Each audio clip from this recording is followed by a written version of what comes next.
tweet out the links and things. Mike, you'll do that, won't you? It's the same links.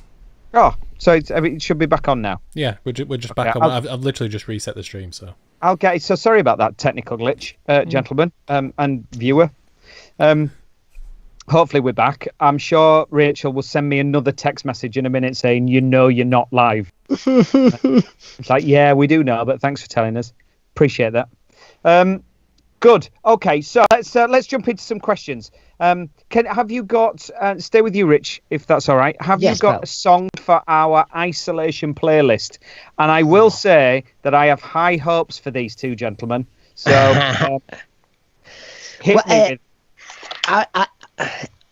I'm gonna leave it to you which ends up on the playlist. I've got 3 things which I think are amazing. Is that all right? Am I allowed to do that? Go on then. Yeah. Seeing as we've had a technical hitch. Well, I think for feel good factor, "Good as Hell" by Lizzo, because she's just bouncy, sing along, fun, amazing, powerful black woman. Yeah.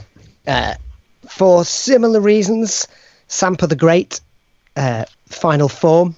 Yes. A bit more overtly political, bit hip hoppy, like really direct, like visceral stuff. But they're all on major labels. So I should also give a big shout out to Pen Friend, the fantastic Laura Kidd, who's released a beautiful bit of work called "Everything Looks Normal in the Sunshine," which is like Weezer meets Sleeper meets Fonda 500. It's like perfect pop and like just rocking sonic joy. Everything looks normal in the sunshine. That's your sort of stuff, isn't it, Mike? Hang on.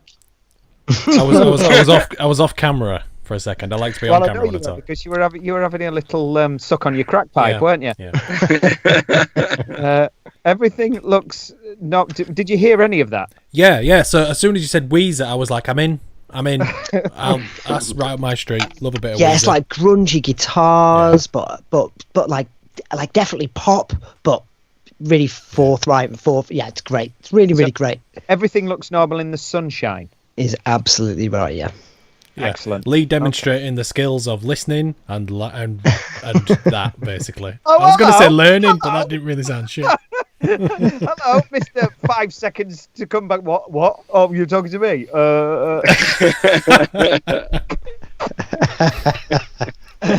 Good. Okay. Well, look. Because YouTube took our other playlist down, I'll just put all of it on.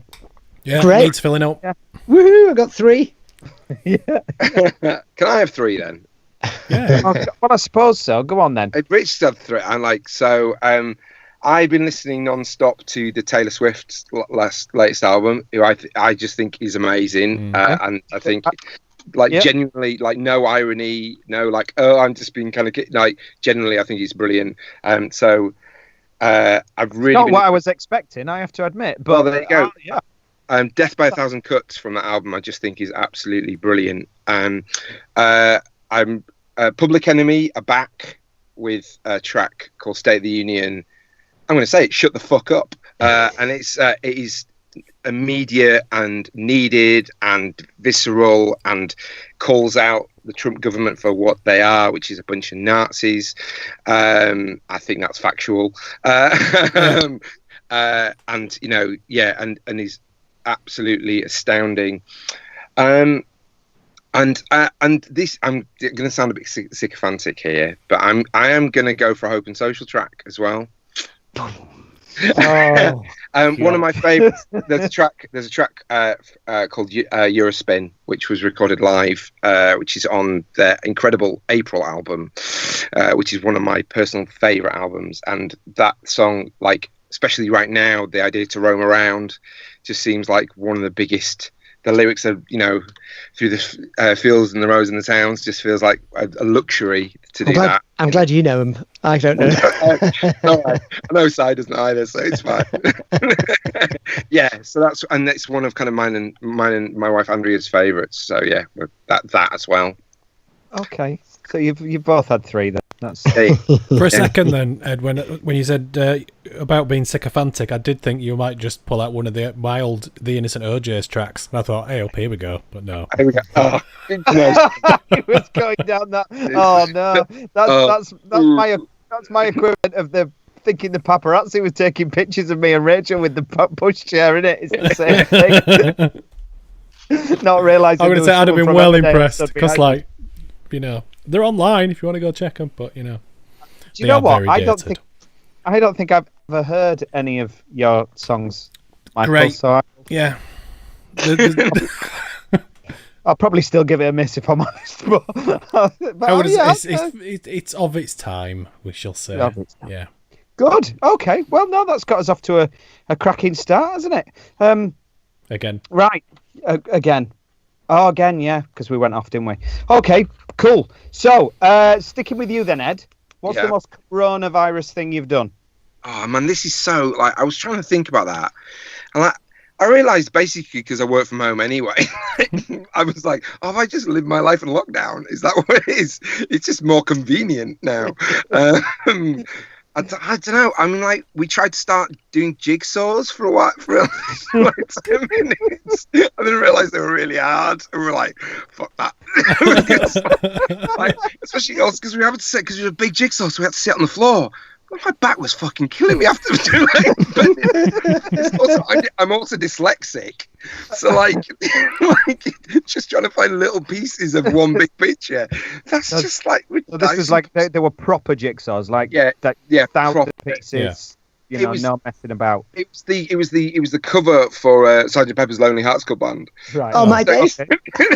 Just a good, loads of tiny little nice, heads. Easy one, we though, just went in deep, you know, like So probably that is would be I think a kind of fairly hardcore coronavirus thing to do. Yeah. But that'll sleep like a day. How close did you get to finishing that?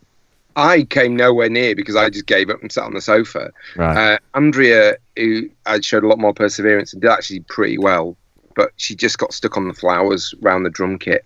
So there you go. So is this a jigsaw that's unfinished? Yeah, it's back in the box, mate. Did you not buy one of those mats to roll it up? You could have rolled it up. We didn't. I mean, at that point, we were, we didn't know when we were ever going to leave the house again. But at that point, we were like, this might be the first and last jigsaw I ever do. You could have subcontracted it out and got someone else to do it for you. Yeah, and then done the Facebook thing of like #blessed, doing jigsaw of. I think just take the picture that's on the front of the box and just draw lines so it looks like it'd be fine. Yeah, it sounds like that's something you've done. No, I'm just always looking for the easiest way to get from point A to point B. Fair enough. Okay, yeah, that's decent. Rich, most coronavirus thing? I think you're still muted there. Me? No, that was my answer. Doing that on Zoom. Oh, about 800 times. Yeah. You've got it on mute. I was on a meeting the other day, and you've got the options to have it where you've got all the different faces, or you can have it on speaker view so whoever's speaking. Yeah. And I had my earphones in, and I thought I'll sneak a little fart out here, and it wasn't a silent fart, and it lit up, and it came up as me because I'd done a fart. So there was that. Back to the beat. Have you seen the Let It Be cover where they've done John? So it's a cover from Let It Be with the 4 pictures of them, and it looks like on Zoom. John, you're on mute. John. No, I will look forward to that though. Has somebody done that? Have they? It's gold. It's one of my favourites. I'll have to look out for that. Okay, all right, yeah.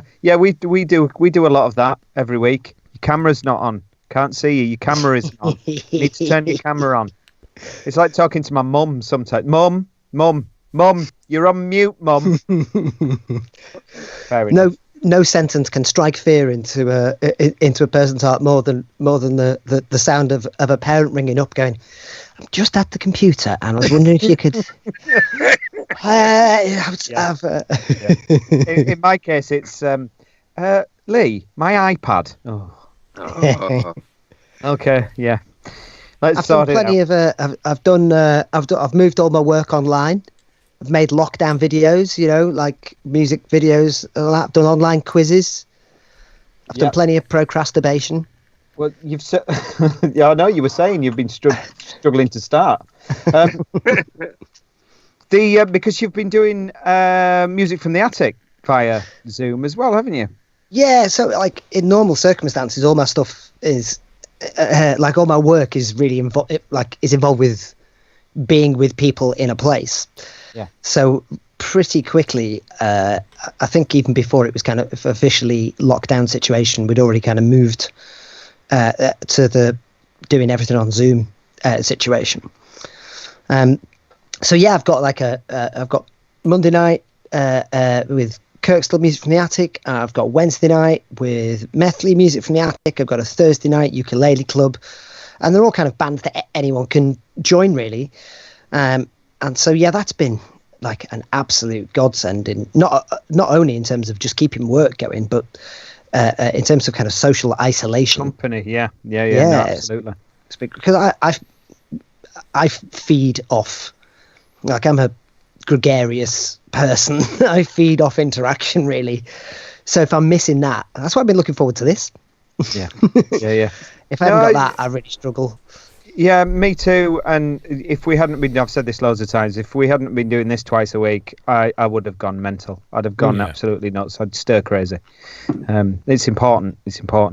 And I feel sorry for the people out there that haven't got that sort of interaction. You need to be talking to people and it's good for your mental health. And that's what worries me about the kids, actually. The kids just not socializing and interacting and there's lots of, there's a discussion in the village at the moment because they've got a big football team and they've decided that because lots of people have showed concern about it, that they're not going to train.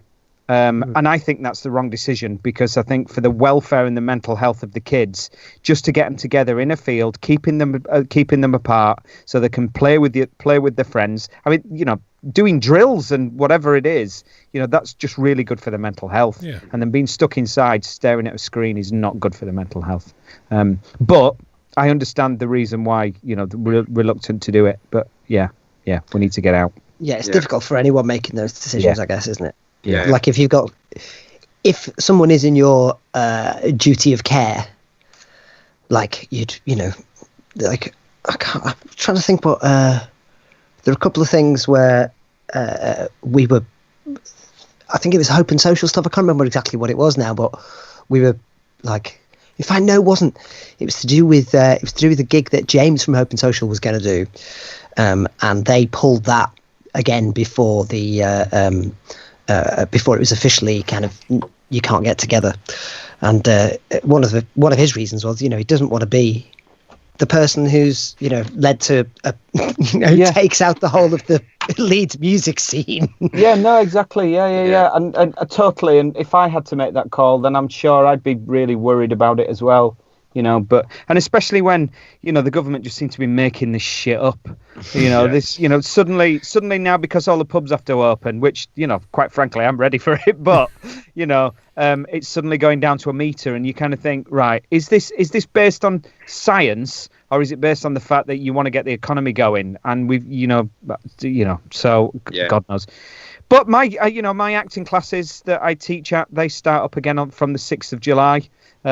So things are starting to move. Anyway. Cool. Okay. Last thing sticking with you, Rich. Last thing that you said to an audience. Maybe a line, a song. What was the last gig? Do you mean on my OnlyFans page or? I don't know what that is. Neither do I, but I'm going to say no. Yeah, no, because you wouldn't be laughing otherwise, would you? No. There's I think the last thing I said online to people was in terms of being in front of people on a screen was to my ukulele group, and I said I really miss you, and I really can't wait to be inappropriate in your actual company, not just on the internet. Okay. But in person, I think the last Hope and Social thing was our Christmas do, which was on the day of the last election. Okay. So it was a Christmas show. So it's like, yay, all the joy of Christmas and togetherness and celebration. Oh no! Something what bad have you done? Yeah. I did a gig after coronavirus stuff had begun with Gary Stewart's Graceland stuff, and we did a show in a church. I want to say Beverley, but I might have that wrong in my head. And that was really weird. Like really conflicted. Like great to be able to be in a space together and make a noise, and also aware that might not happen again. But it felt dangerous. Like, so yeah, I don't know where that's gonna go. I think there's a lot of, particularly in the creative arts, there's a long way to go, isn't there, in terms of making people feel safe enough to be like, you know, the Brudenell. Like, yeah, if you stick 400 people in a room, it's great. If you stick 100 people in a room, wouldn't even be that, would it? In the Brudenell, I wouldn't have thought it'd been less. How would it work? You know, is it financially possible for everyone concerned? Yeah, it's a big unknown, really, isn't it? It reminds me of when I lived in Scarborough. I once came back over to Leeds to play a gig, and really looking forward to it because I was seeing a girl at the time, and I was like, "This is my band," you know. I'm really, really excited and all that kind of stuff. And then we turned up to this gig. I can't remember which pub it was. It might have even been the Duchess. But we just played to the other band. So that's always an option still, I suppose. If you can't get 400 people in, just play to the other band. That's for a lot of bands. That's, you know, the reality of it. And I've definitely done some socially distanced gigs when they haven't been attended. I've been at your socially distanced gigs. Hope and socially distanced. Hey! There we go. Yeah. Very good. Okay, Ed. So, what was the last sort of public-y thing you did? I don't know. Because obviously been a music producer. I don't do a lot. I mean, I suppose I do a bit of teaching up at Leeds Beckett.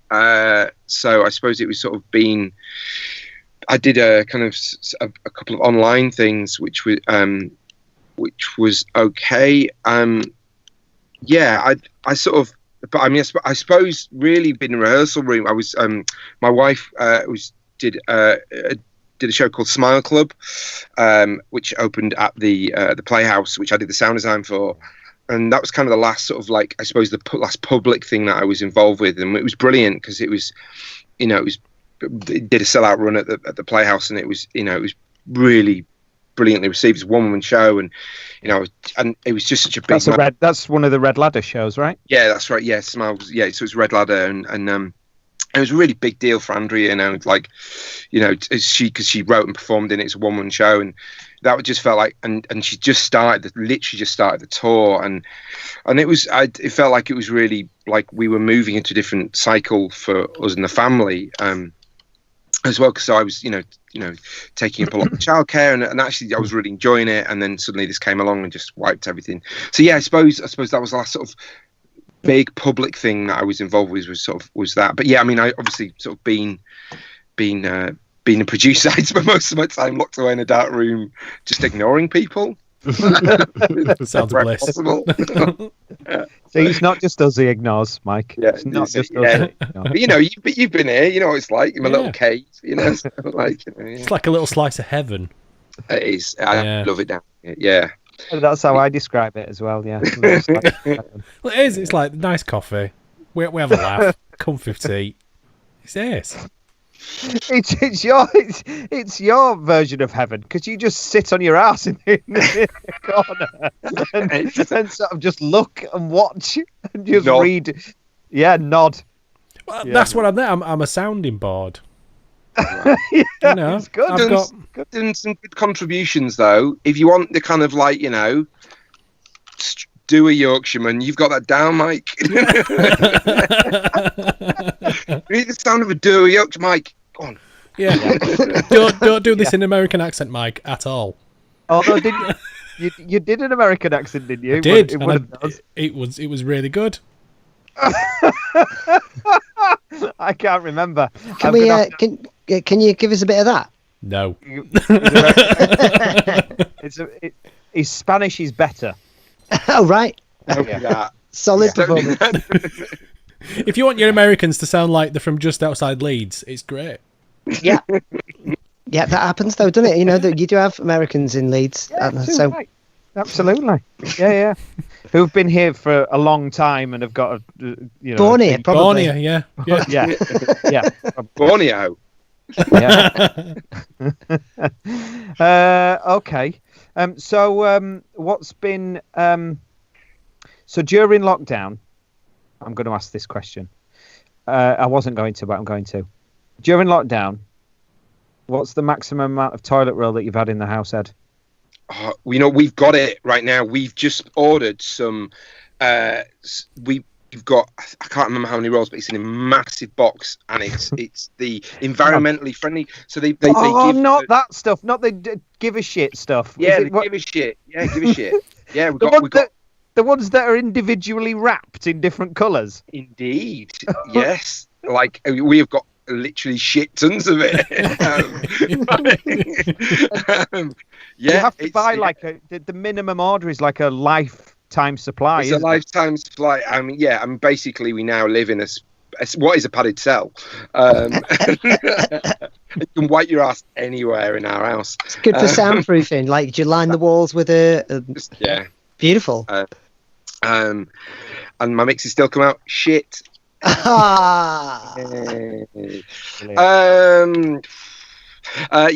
that to be honest, that's right. So yeah, we are literally sat on our maximum amount right now. How many we talking? How many was in that box? I think it was at 48 rolls or something like that. It was it was decent. We reckon we're good till Christmas.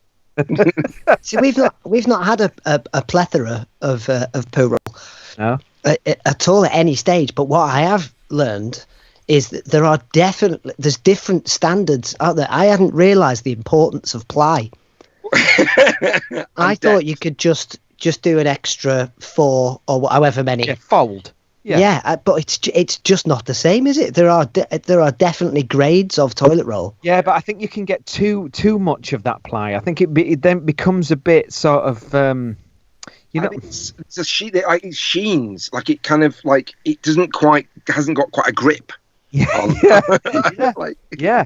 I think there's like the quilted stuff. I can't do that, mate. It's not. It just because it's just like a duvet.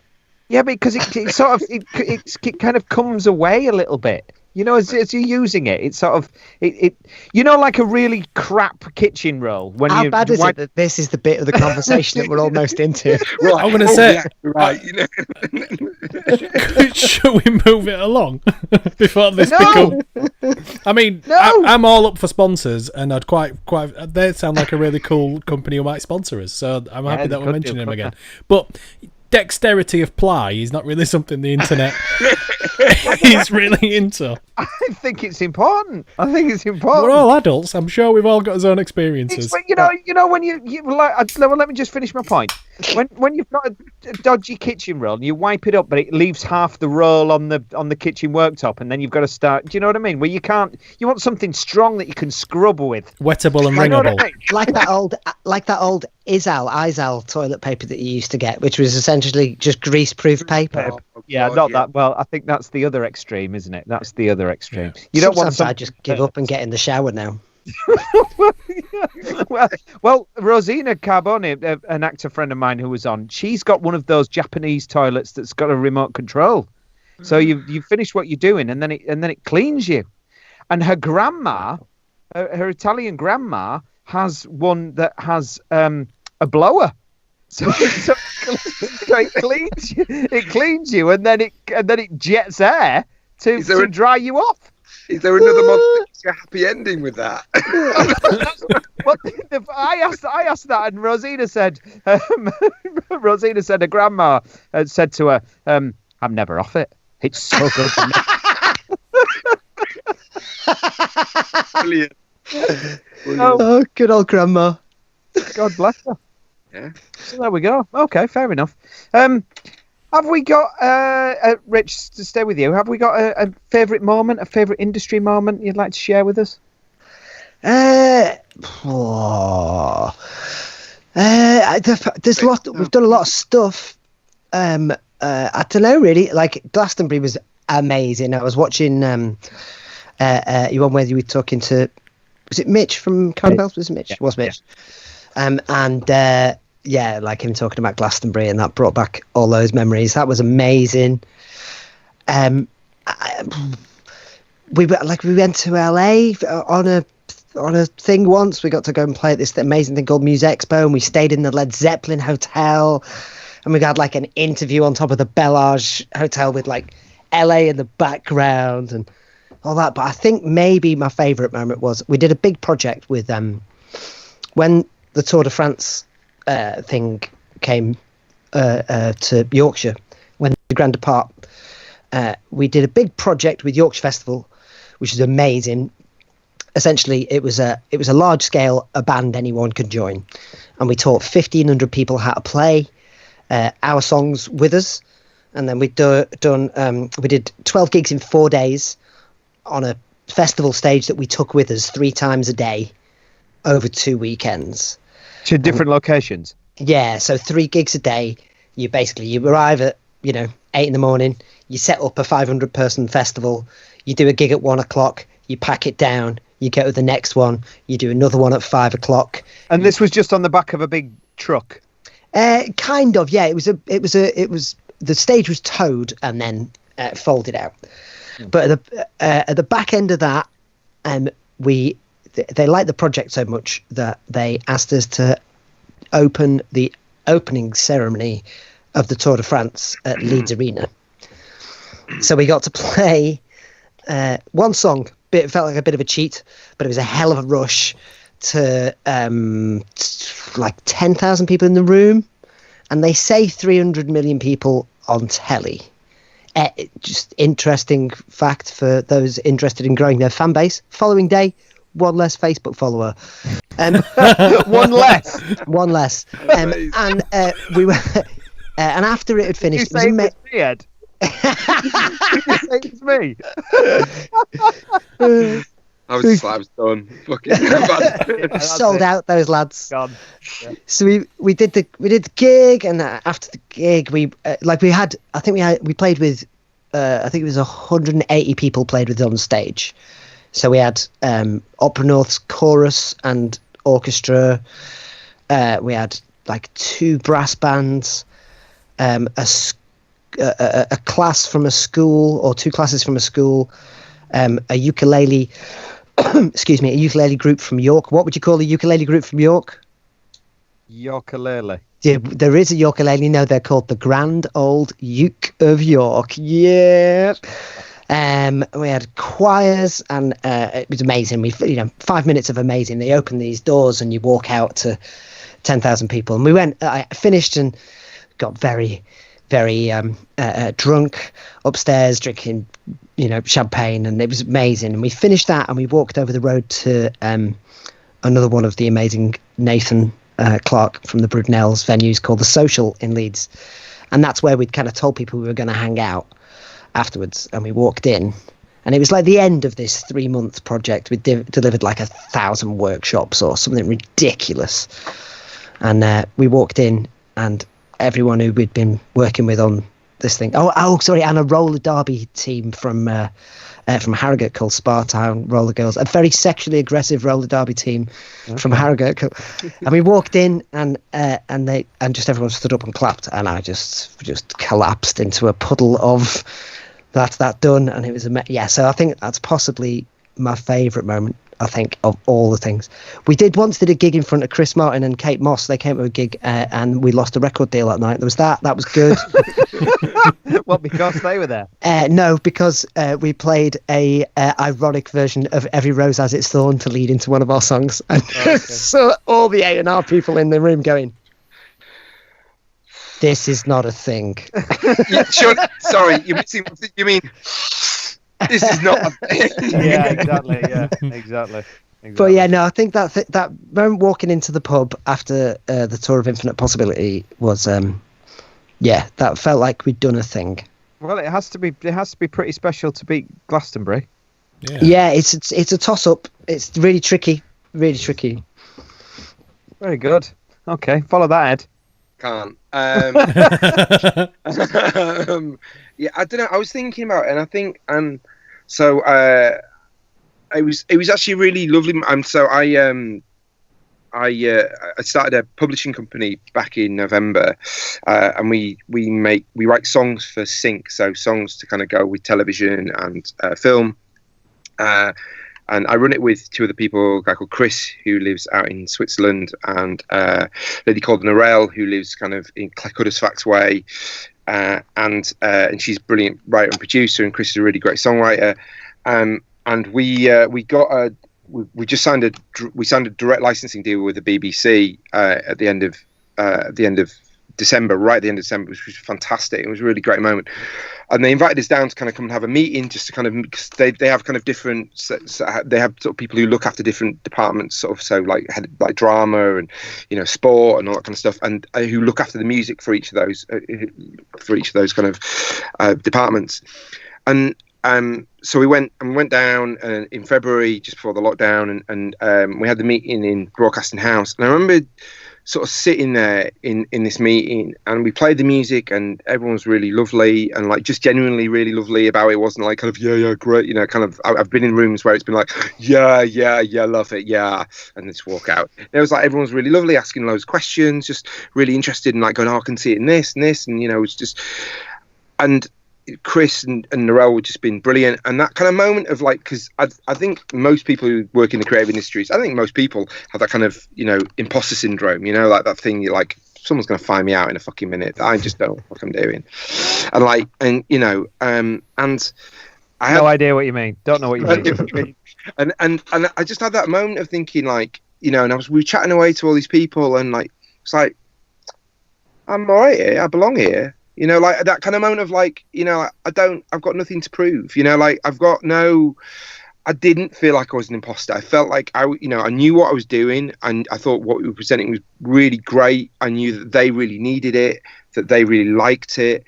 And I really sort of felt this sort of sense of kind of validation, you know, sort of like, oh, you know, this is right. We're doing something right. And and just the three of us leaving the building, you know, and like after the meeting, just. Did you get chucked out? You're like, get the fuck out. Come on.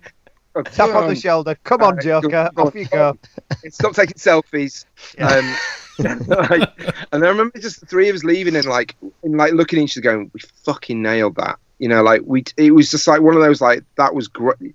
You knew it was like, yeah. And that moment of like, it just felt right, which is, I know it doesn't sound like particularly like rock and roll, but that kind of, I think we spent so long. I'm sure so many of you guys have had it. Spent so long in your career kind of going, am I really, is there any point? Why, you know, why am I doing this still? Especially, you know, get to our ages and like, you kind of like going, oh man, you know, you've got so many more responsibilities and all that kind of stuff.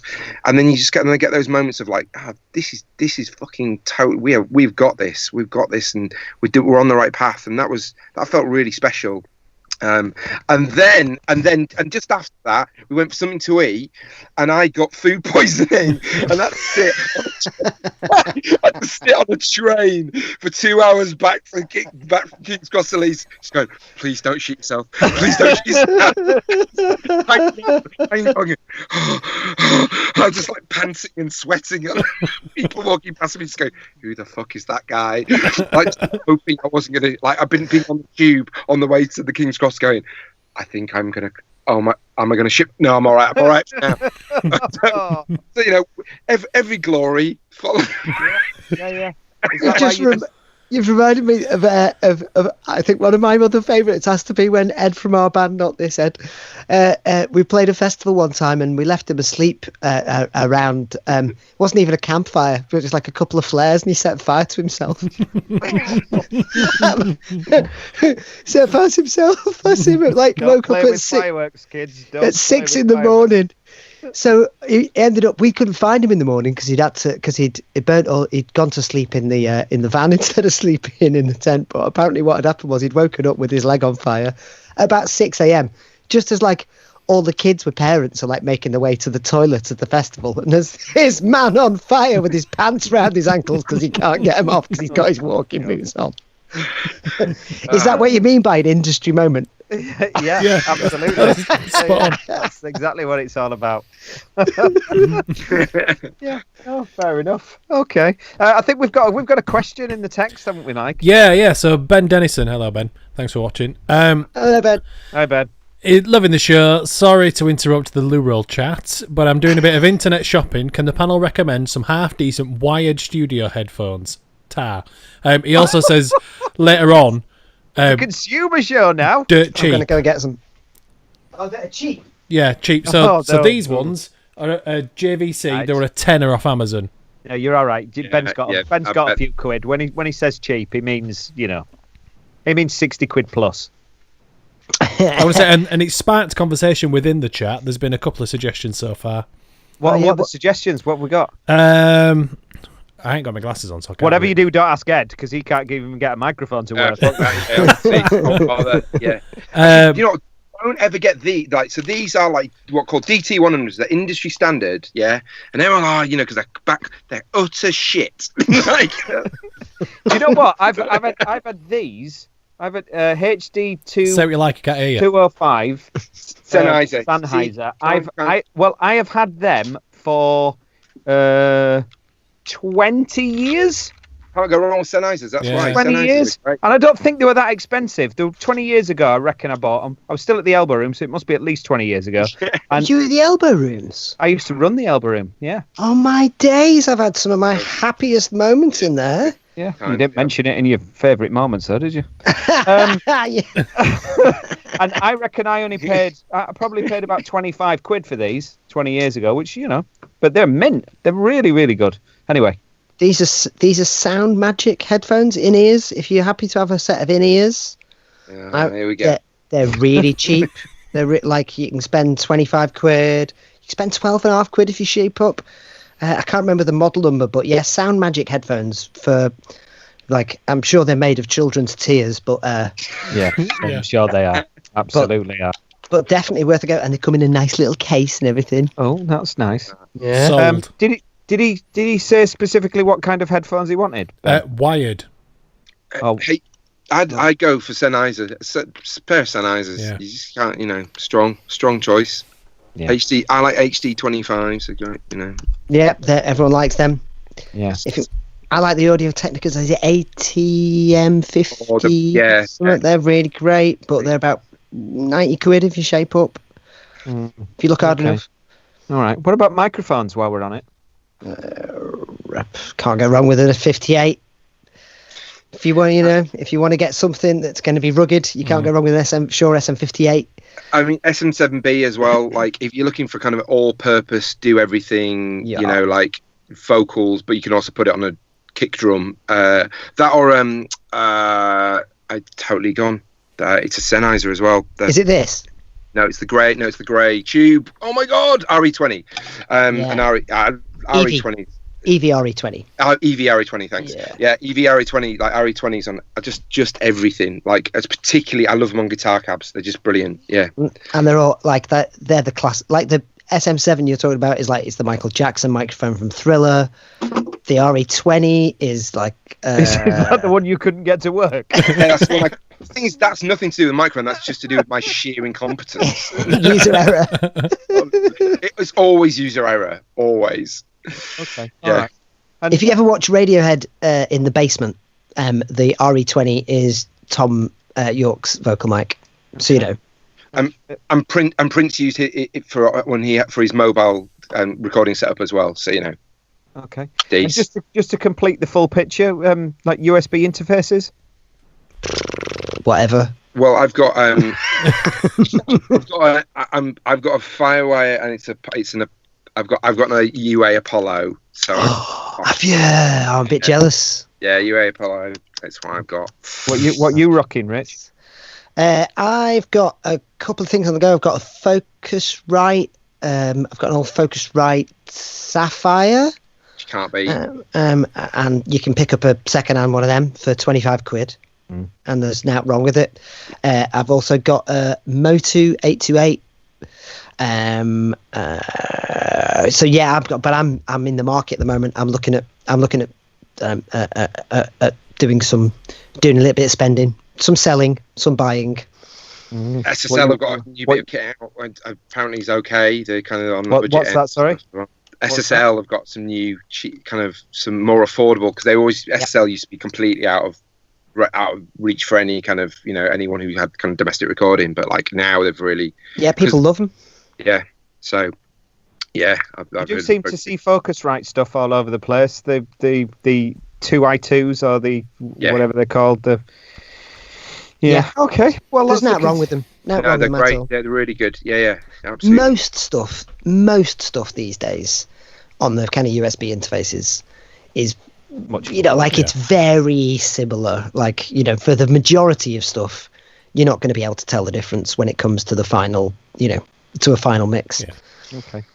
Well, that's the consumer stuff out of the way, Mike. Yeah, I was going to say, your wife... I wanted to complete the circle. Your wife has just texted as well and just said, what is this, fucking Tomorrow's World? I see. Look around you. I just before that, she said, you are nerds, actually. Yeah. Being heckled from within the house. Yeah. You never said it was going to be interesting. We never promised that. To be fair, Ben started it. Yeah, I always say that to kind of people. It's like especially kind of because working with students who are like music producers, and they're trying to act all cool. I'm like, right, you're a music producer, you aren't cool. So you hang out with cool people, like bands are cool. You're like the geek who makes everything work. You are not cool. You are like maybe by proxy, but not. Ed, do you make sure before you tell them that over Zoom that you've got everything, your own stuff in order first? I know. What I do is I just hold up signs. You're a nerd. Yeah, you're a nerd. Fuck off. Fair enough. Fair enough. Ben sends his thanks as well. How's the motivational speaking going there, Ed? All right. I'm assuming. So, just going back to the conversation we were having, Ed, I'm assuming that that sort of relationship with the BBC is still active, or is it just everything been put on hold? Or no, they're actually the BBC have been really kind of like they've been really great and sort of quite communicative with us and kind of keeping us. We're looking at some personal relationships in there now, and yeah, I don't know. I know a lot of people kind of got politically quite mixed feelings about the BBC, but they employ a lot of creatives. They're a massive employer of creatives. They're the biggest music licenses in the UK. So for people who are making music, that who've making music, they're paying for that music. So I don't know. And they've been really great with us. I've really they've been lovely. So yeah, that's something that's kind of ongoing. No, absolutely. I can't speak highly enough of the BBC. From that point of view, I wouldn't pay my mortgage most years without the BBC. So, thank you very much. Thank you very much. And actually, it's residuals week. I've got a nice little email saying that they'd been selling things worldwide and getting a few quid here and there. So more of that, please, BBC. Keep selling it on to Southeast Asia and wherever else you're selling it to. That'll do me. Thank you. Good. Okie dokie. So, the big question, which is the industry. And your industry, obviously, because we don't get this view. We had Jez on, Utah Saints, a while ago. And so we got, and we had Mitch, obviously, who gave us sort of their opinion on the music industry and where we're at and what we're doing and what it might look like, and sort of hopes and fears and things.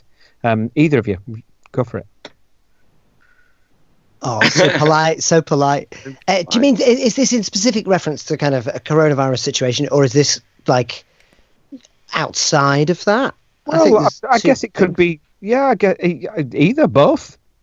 Like, I think in terms of the live industry, the arts generally, it feels like there's, it feels like there's an almost willful lack of support from the government for anything to do with the arts. Well, there has been for years. theatres, venues, festivals, like I think a lot of our artists are facing a particularly lean patch, and there are justifiable concerns that the things that we love and that we all profess to kind of say are important just won't exist, whether it be venues or artists who aren't able to continue. But I think on the flip side, the organisations that I know in the arts and the people I know work in the arts are amongst the most flexible, entrepreneurial, lateral thinking people I know. Not all of them, but that's my general experience, and they have to be, because the system's generally designed to benefit the people who are already doing well. So kind of outside of a coronavirus situation. So, Andrew Lloyd Webber's all right because he's already got all the money. In fact, the government actually designed a taxation system which meant that money was pulled out of grassroots arts and funneled to people like Andrew Lloyd Webber. Chris Martin will be fine. Coldplay are still on the radio, but for those who don't have that audience, the majority of artists and venues and festivals, they're the ones that are left behind. Like, I do like the BBC. I'm a big fan of the BBC as a thing, but the majority of music that is made, if we're talking about radio, the majority of music that is made by what people would probably refer to as jobbing musicians. 95%? Ed, you might know the figures more than me. 95% of music that's on the radio. On Radio 1 and 2 is from major label sources. It's from major labels. And so if you've got the funding to... Is it the playlists, you mean? The playlists on... Daytime, and it is really skewed, and the issue is also the money you need to get onto playlists now is just although interesting enough, radio now's impact is really because now it's Spotify's becoming, or Spotify playlists is now becoming kind of the predominant way to kind of reach an audience, and they're talking about kind of the import of radio as a tool. I mean, I still think radio is really important, and but kind of I know that like one play used to be really important for an artist. On you get a play on Radio 1 and you would feel the impact immediately, and now you get a play on Radio 1 and it's interesting. I mean, joking aside, Rich, like you're saying, you played in front of how many people, and it takes a lot of stuff because people are getting so much information now. It takes so much longer for stuff to go in. I don't know whether that's been like, if you were on the radio and you had a play, it's always been good for the CV. But in order for people to log that they like stuff in the main, I think it's like people have to have 6 opportunities to hear it. Yeah.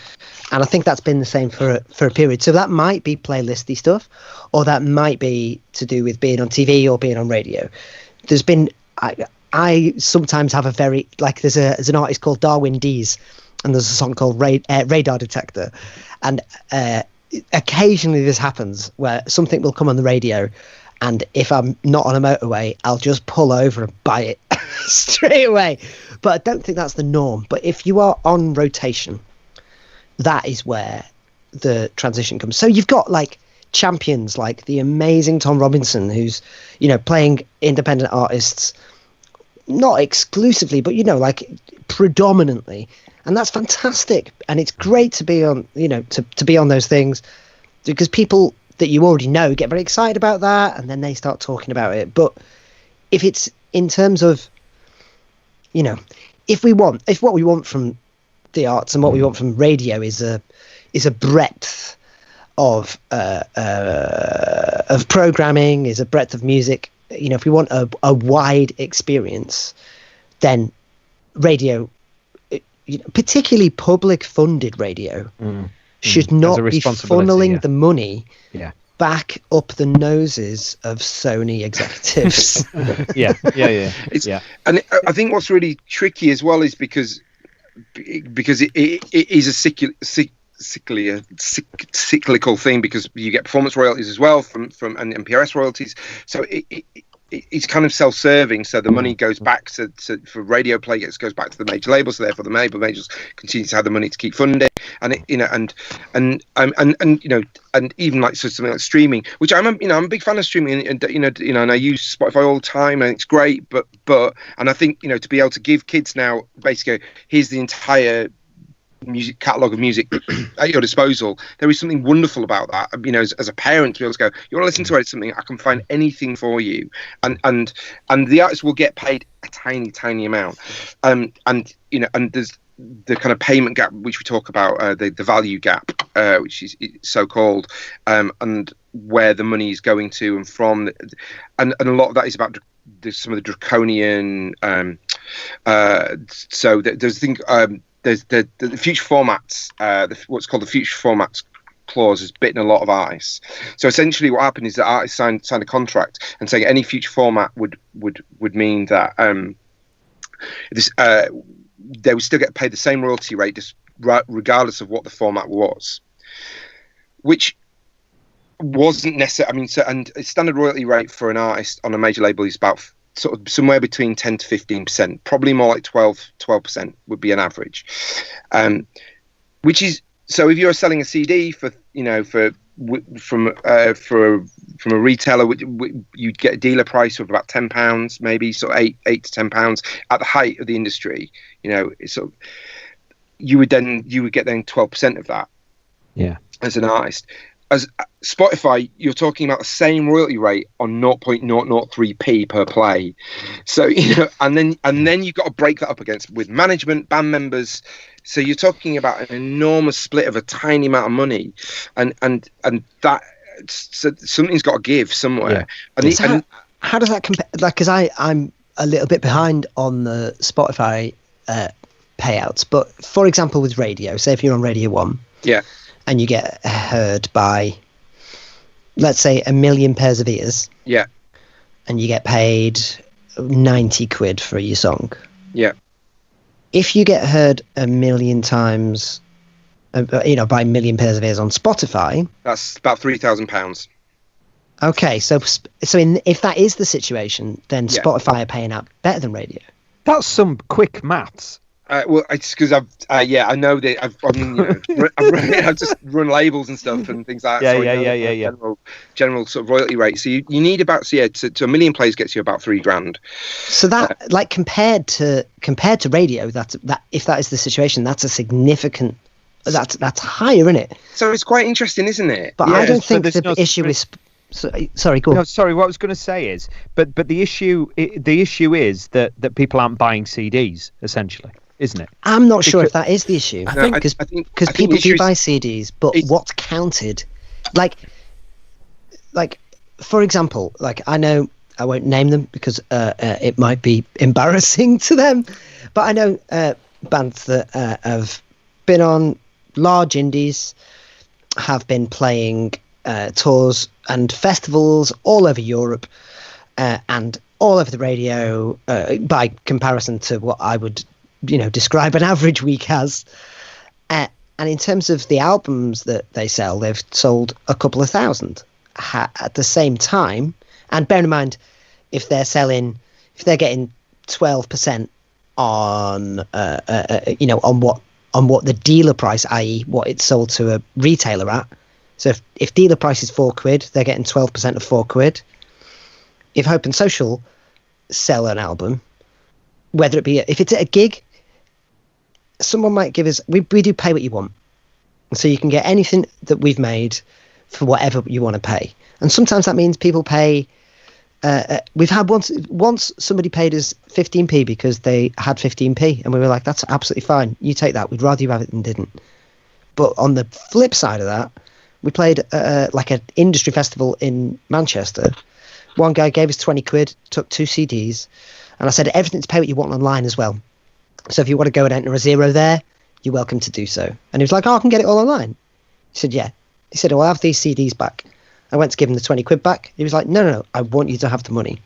People don't buy a CD because they can't get the music another way. people buy a CD because they want you to have the money. Yeah.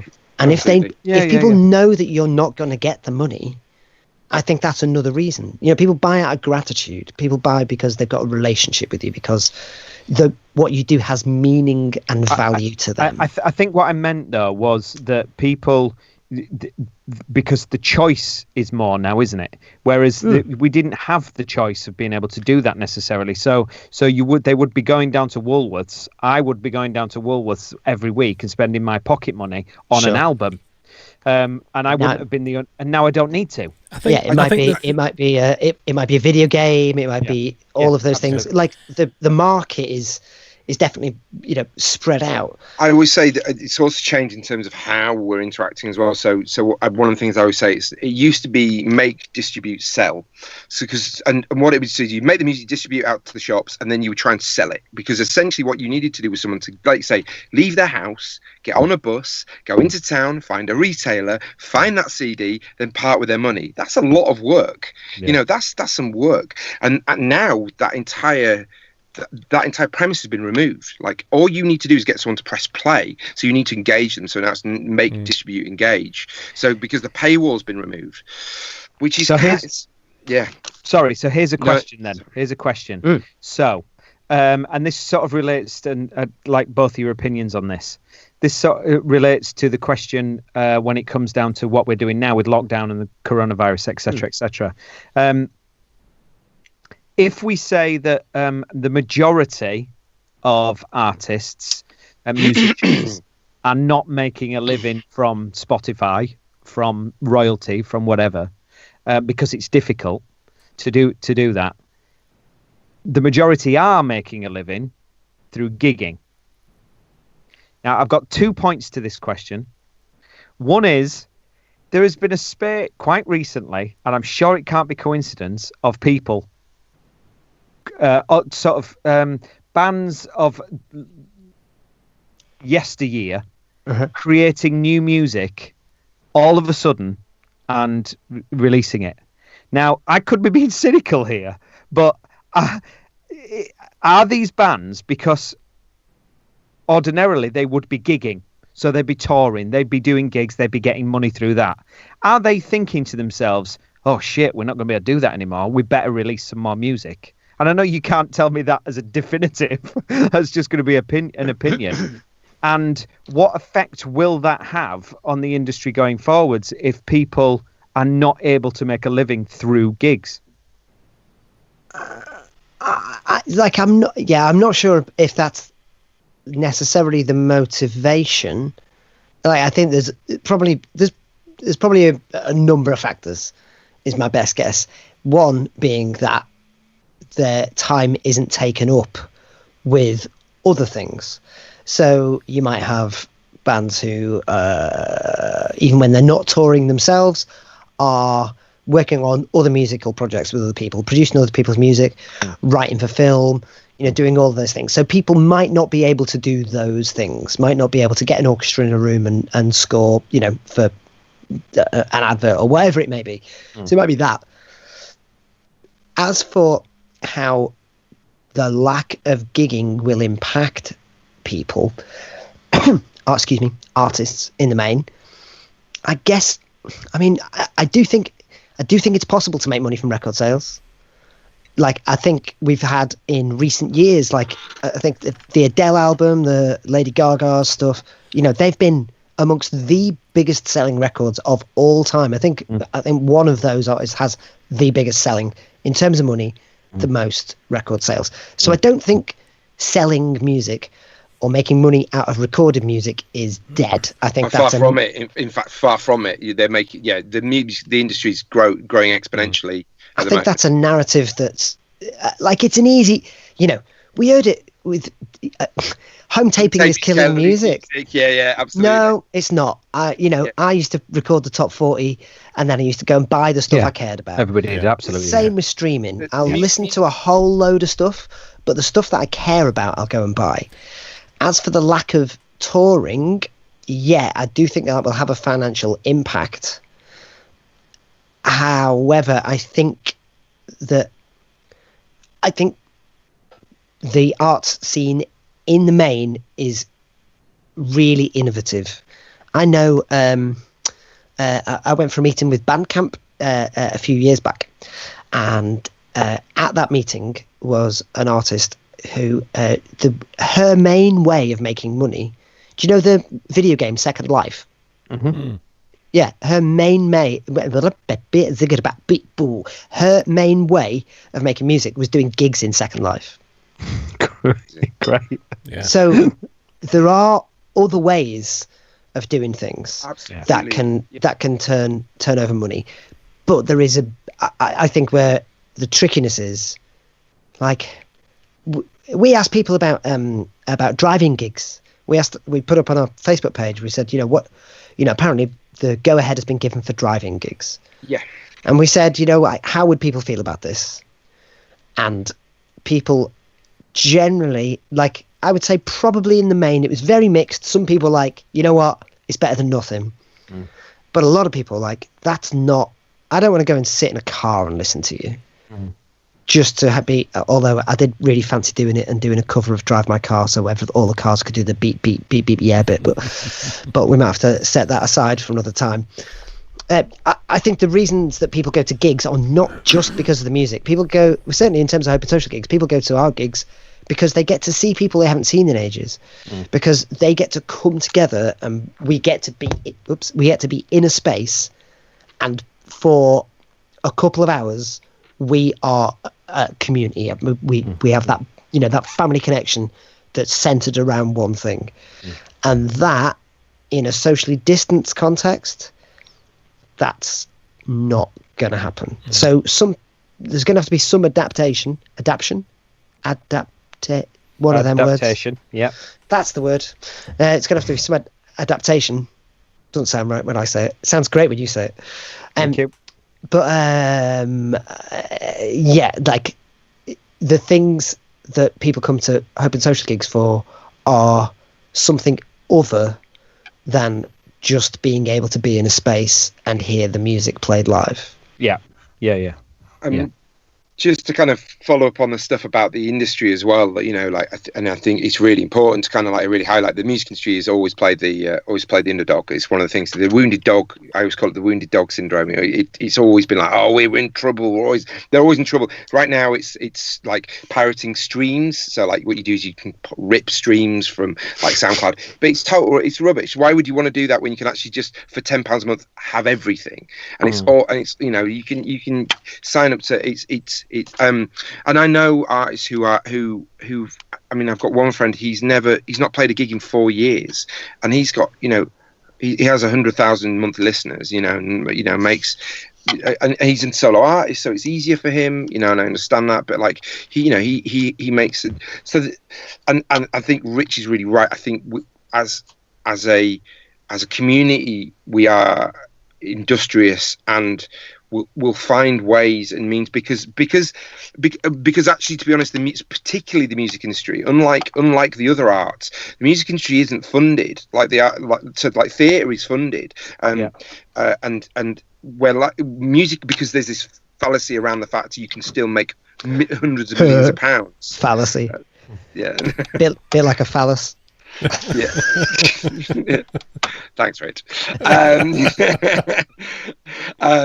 There's kind of like that you can still make hundreds of millions and millions of pounds.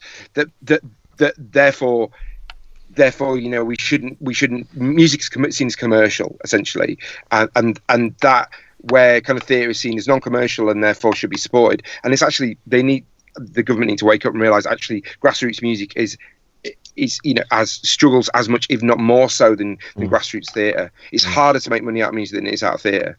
And again, it depends who you are, like without wanting to be too political, like if you are Opera North, yeah, you've got millions of pounds. Like, give me that. You're absolutely right. I will do significantly more social good with that money. But if you're in pop, then you're expected to fight for yourself. Yeah. I think, okay, well, if musicians need to fight for themselves, then maybe the orchestras could, have a go at being a bit more entrepreneurial. Yeah. For a bit. Yeah. But I also think it's in our hands as well. Like, we should. I should know who the quote is from. Is it a Gandhi quote? You should be the change you want to see. Yeah. Be the change you want to make. Yeah. Like, be the change you want to see in the world. Thanks. Nice. We are entrepreneurial, and I do think things will flourish again, but only if everybody is willing to fight for the stuff that they say they care about. So we have to seek out the stuff that doesn't have the money to buy onto radio. We have to seek out the theatre shows that look interesting rather than another, night of binge watching Brooklyn Nine-Nine, which is amazing. I was going to say, don't criticise my nights. It's the same in the hospitality industry. We need to not go to Starbucks and Costa. We need to go and visit Lanes in Leeds, or whoever your local indie coffee shop is. We need to not go to McDonald's. We need to buy a Manjit's Kitchen takeaway. We all have to take that responsibility. It was amazing. I like it. For my birthday, oh my God, Manjit's Kitchen. They brought it and we cooked it. It wasn't a takeaway. It was just an amazingly cooked meal. Yeah. We did that the other day. We've got another lot coming as well. I'm so excited. We haven't got anything like that really. I mean, we have got the Boundary House around the corner, and we've had a few of those. So we're trying to spot local businesses, but I'm not having the McDonald's thing. You can't beat a Big Mac. I don't know. I had one the other day, right? And it was my nephew's 18th, and we were all supposed to go sit in their garden and have a McDonald's, but it pissed it down. So we were like, well, we'll go to McDonald's anyway. And I got a large Big Mac meal. They didn't have milkshakes, fuckers. No McFlurries, bastards. And I got a double cheeseburger. Of course you did. Right? Start with it. I couldn't even finish the double cheeseburger because it just made me feel so ill.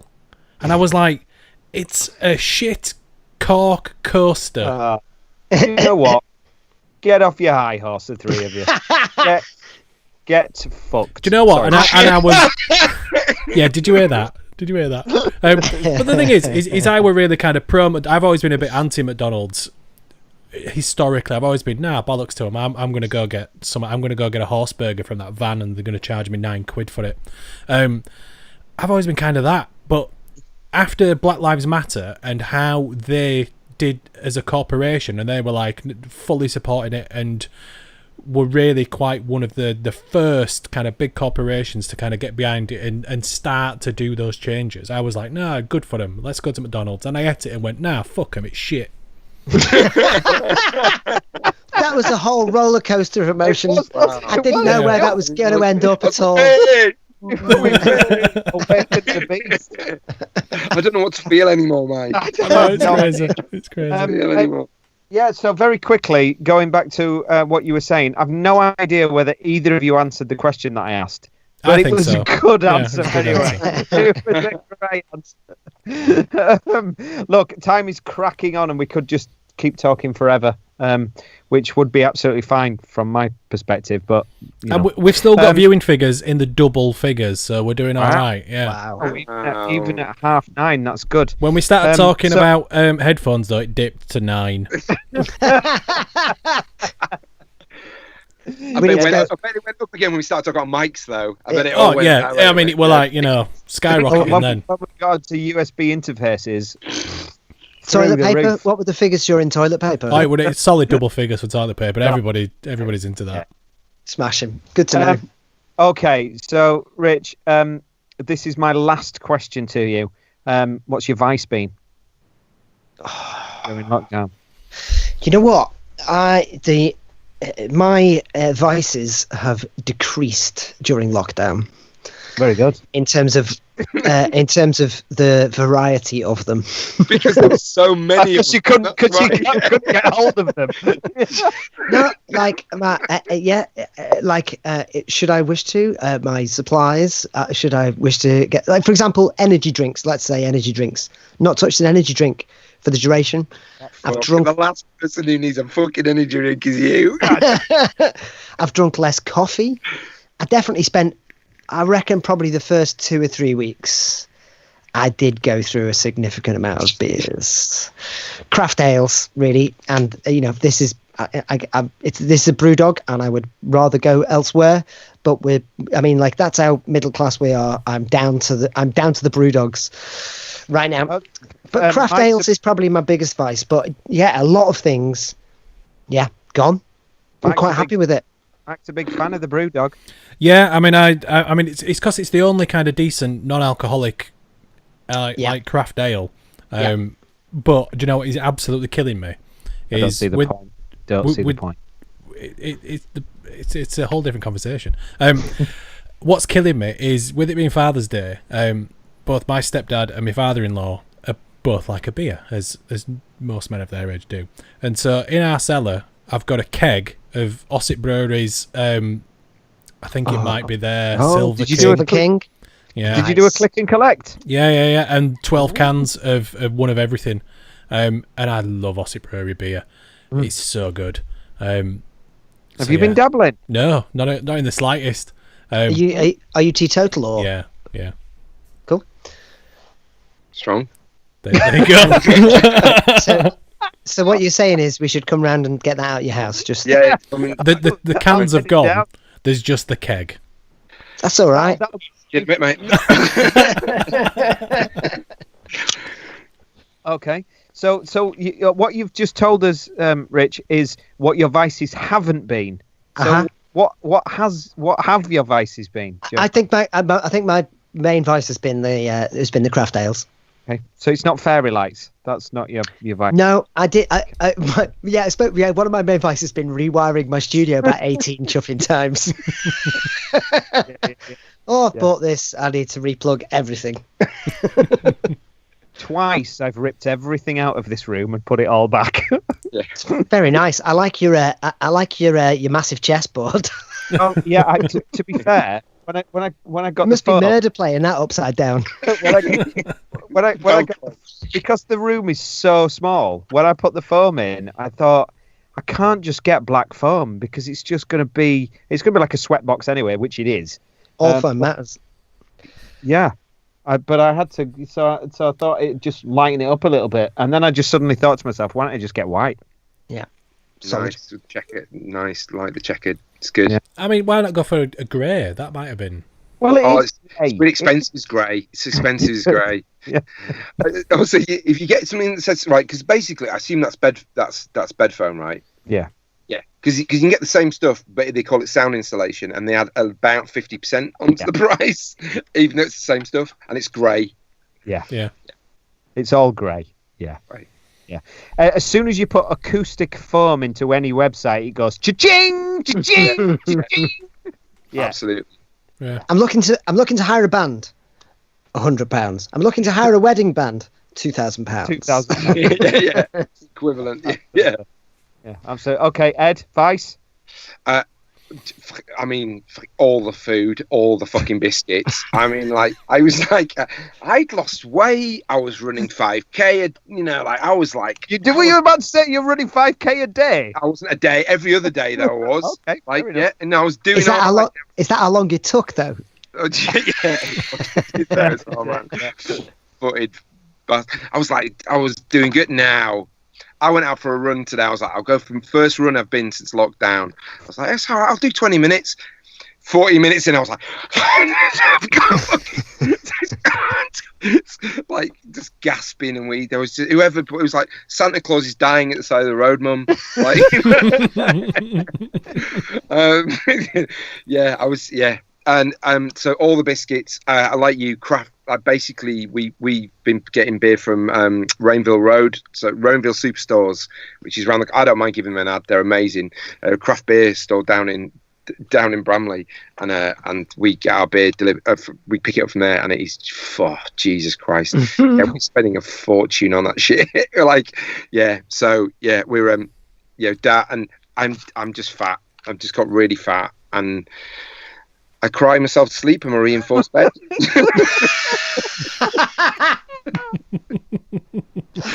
At least you're sleeping, I mean, that's... Yeah. Yeah. Ed's form of self-deprecating humour is significantly better than mine. Oh, were you joking? No. No. God. Fair enough. Look, it's 9:30. It's way past 9:30. It's been an absolute pleasure, gentlemen. Thank you for coming on. Very much appreciated. We should do it again when no one's watching. Nobody was watching. Mike was just trying to pick you up. Oh no, we've still got 9. Oh, like, subscribe, do all that stuff because we've got a new YouTube channel. Mum. Yeah. Like the YouTube video, like and subscribe because they're all YouTube because I can see. But go over to Twitch and subscribe there as well. Oh, that would be good. I think they might be of a certain age. You might have to explain what Twitch is. Twitch is like YouTube, but they pay us more. So go over there. We want you over there. What do you mean more? YouTube don't pay us anything. Nobody pays us anything right now, but if they all moved over to Twitch, we might start getting paid. I wonder why you get kicked off YouTube. Fuck YouTube. Yeah. Bollocks to them. Yeah. Fair enough. Look, we're going to wrap the show up, but by all means, if you've had enough and you want to ring off, just go for a beer or something. End the call. But if you want to hang on afterwards, we can have another quick chat. It's entirely up to you. If you don't, no problem at all. Lovely to see you both. Yeah. Thank you very much. Mate. Thanks for having us. Lovely to see you. Lovely. Yeah, absolutely. See you guys. Farewell. Oh, Mike, that was good. Yeah. I enjoyed that. We've picked up speed as well. Picked up a bit of pace. I got into my stride. Basically, are we off yet? No, we're going to finish this still show. Wrapping up. Great. Once I needed a piss. Oh, I mean... Yeah, go to the toilet if you need to. Right. So we're back on Wednesday, aren't we? Yes.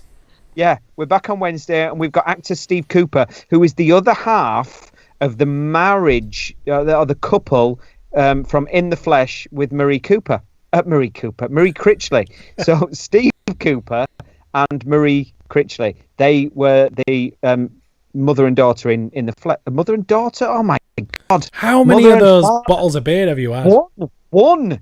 It's this room. I'm just sweating. Anyway, look, we've got Steve Cooper coming on, actor, musician as well, Steve Cooper, and we have director Ruth Carney. Ruth has directed all sorts, from big West End shows to TV, to big TV shows, soaps, etc. So really excited to have Ruth on. So Ruth Carney and Steve Cooper on Wednesday, and that's it really. Yeah. There is. I'll save it for Wednesday, but there's an interesting story about how I sort of ended up in the national press over the last few days. Have you been in the national press? Kinda, yeah. But I'll save it. I'll save it. I was supposed to talk about it up front, but I forgot because everything went to dog shit really early on. Yeah. All right. Okay. Thanks, Richard. Richard just said a nice thing. Cheers. Okay. So yeah, so we're back Wednesday. Don't forget, like and subscribe. Don't forget, there's a podcast version of this which is out whenever Lee uploads it, and it's basically all the previous audio from our things. We might Episode 8 is being uploaded this week. Is it? Good. Yeah. I did check out Rebecca Ryan and Matt Ganley. Their episode was the last one up. That's a fun episode. I'm liking the titles you're using as well. Oh, thank you. Yeah, I'm trying to find a little title from each one. It's nice. Yeah, God knows what I'm going to do with this one. Call it. The Headphone Consumer Show. Yeah, tomorrow's headphones. So go over to iTunes. We're not on Spotify yet, but we are on Spotify. Why do you keep saying we're not on Spotify? We are on Spotify. See it on Spotify. Well, it's right there. So go and have a look. Go on Spotify. Go on iTunes. Give us a 5-star review. Just don't even have to listen to it. Just give us a 5-star review. We do have to listen to it. Good. So thanks very much for watching. It's been a little bit chaotic, I know. Stopping and started, but we've had some great guests. Some ace chat. I really enjoyed this one. And I'm just going to roll the credits and stop talking. See you later. Adios.